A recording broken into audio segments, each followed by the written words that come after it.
Homework help for section 12.3 day 1. We're going to look at two problems. These two problems are exactly the same, so I really want you to focus in on the way they are wording them, because they word it just slightly different, but they're actually asking for the same thing. So the first problem is going to say to use the limit process to find the slope of this function at this particular point. And the limit process, that's that difference quotient, or that's that f of x plus h thing that we did in day 2 on 12.2. So again, notice how that's worded, and then notice how this is worded. Find a formula for the slope of the graph of f of x equals x to the third plus 1. Then use that formula to find the slope at negative 2, 7. These things mean the exact same thing.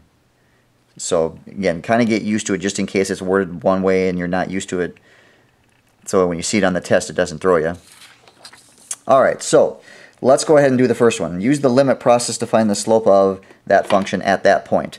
At that point, that's something that we use at the very end, so we're pretty much going to be ignoring that for now. Limit process, that means I'm trying to find the limit as h approaches 0 of f of x plus h minus f of x divided by h. So make sure you've got that formula down. Alright, so now I start substituting my numbers in. I've got the limit as h approaches 0 of f of x plus h, means plug x plus h in for that x. So it's the square root of x plus h plus 10. Minus the original function, so minus the square root of x plus 10, that should say. All over h. And this one looks exactly like one that we did in 12.2 day 2 homework help, where I can see I can't plug 0 into the function because it would be undefined, and I notice I have a radical in the numerator, so that kind of tells me use the rationalizing the numerator technique. So I'm going to multiply by the conjugate of the numerator, which is the square root of x plus h plus 10 plus the square root of x plus 10, all over that same thing, square root of x plus h plus 10 plus square root of x plus 10. And then just a friendly reminder, do not multiply out the denominator because you're trying to get this h to cancel. And if you do, you're just going to have to factor it back out. So multiplying the numerator, those are exactly the same. Again, I'm foiling here. So that's going to give me just x plus h plus 10.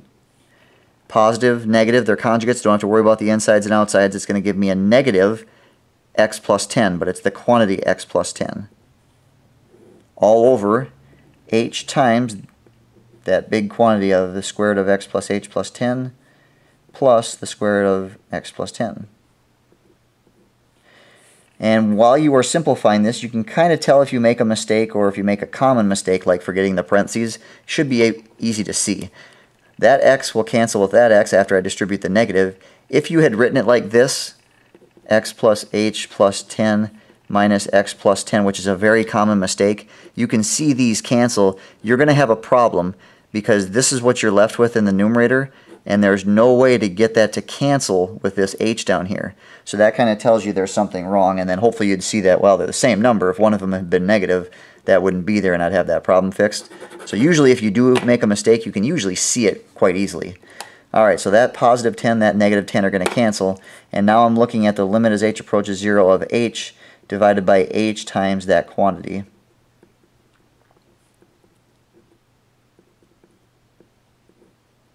And now, of course, there's just an h in the numerator, so I can cancel with that h in the denominator.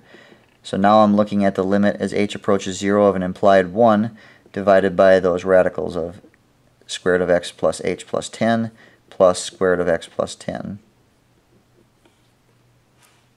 And now that I have canceled this h, I can now plug 0 in, which of course means I can stop writing the limit as h approaches 0, and that's going to give me 1 divided by square root of x plus 10, h is going to become 0 now, plus square root of x plus 10. Or that gives me 2 square roots of x plus 10 in the denominator.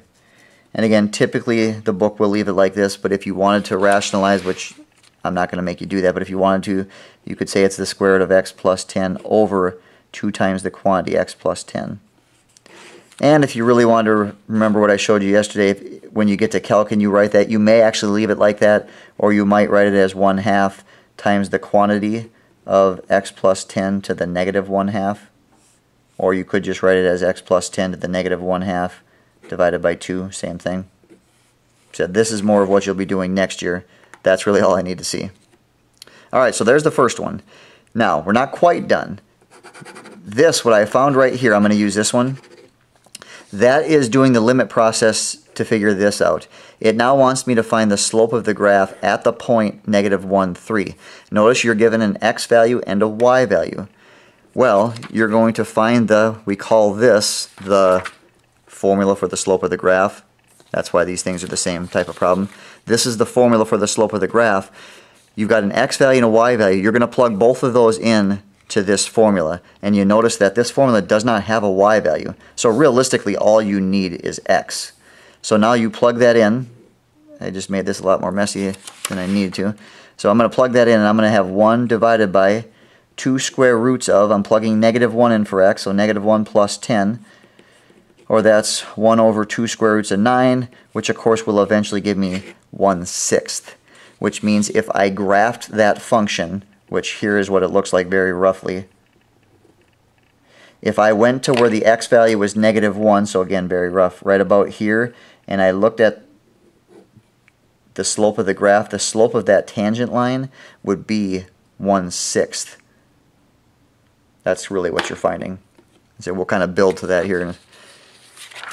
Alright, so now the last problem. Again, exact same thing, even though it's worded differently. It wants you to find the formula for the slope of the graph, which is this thing here. It's that difference quotient. And then they want you to plug in basically the x value. If you had a y value, you would plug in the 7, but you're not going to. When you get to calculus next year, you'll have a y value. Alright, so again, if you don't remember this right now, write it down again so that you kind of get it ingrained in your head. But here is your difference quotient that you should be using, or what they call it the limit process.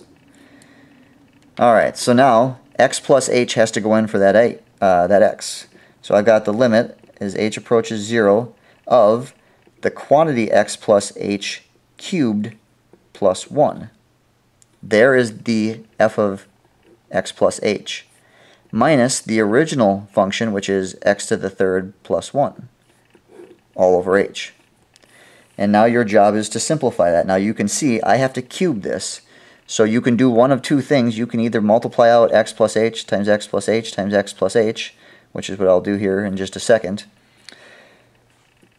So I can multiply those two together to get x squared plus 2xh if I do the insides and outsides plus h squared. Then I can multiply x times all of those, which would give me x to the third plus 2x squared h plus xh squared. So that's what I got when I distributed the x. If I distributed the h through there, I would have x squared h. The order that you write the variables doesn't matter. You usually put x first. This would be plus 2xh squared plus h cubed. Or when I multiply it together, I get x to the third plus 3x squared h plus 3xh squared plus h cubed. That is what I get when I cube that. So I'll show you the other way here in just a second. So I got the limit as h approaches 0 of x to the third plus 3x squared h plus 3xh squared plus h cubed plus 1 minus, distribute this, so minus x to the third minus 1 all over h. And like we mentioned before, anything that does not have an h on it in that numerator has to cancel. If it doesn't, something's wrong. So that x to the third cancels with that one cancels with that one.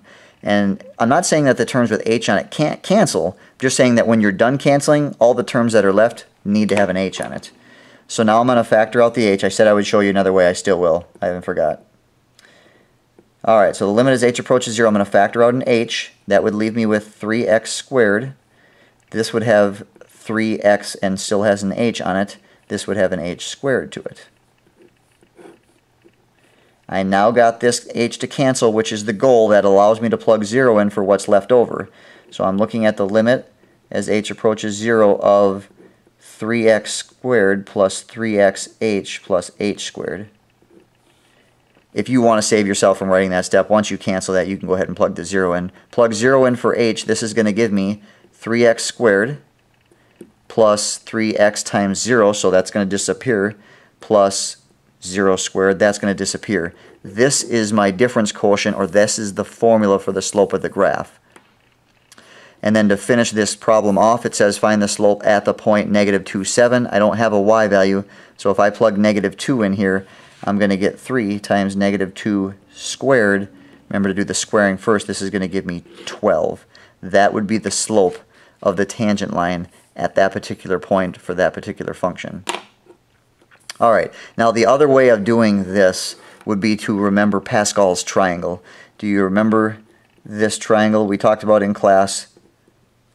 Some of you said you liked it, some of you said you didn't really like it or couldn't remember how it worked. Remember, this is considered row 0, row 1, row 2, row 3. The highest exponent here was to the third power, so that tells me to use this row.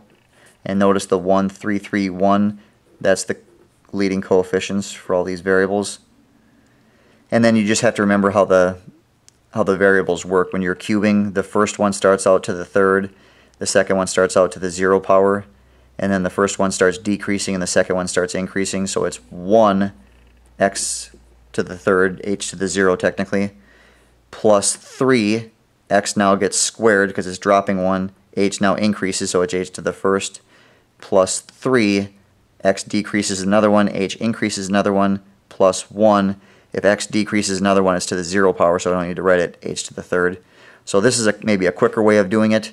It all kind of depends. If you have, say, something like a 2x in front, then you might actually be better to multiply it out. It can be a little tricky. But you'll see one or two more like that before we are done with this chapter. There is your homework help for 12.1. If you have questions or need extra help, please feel free to come in and ask for it in the morning.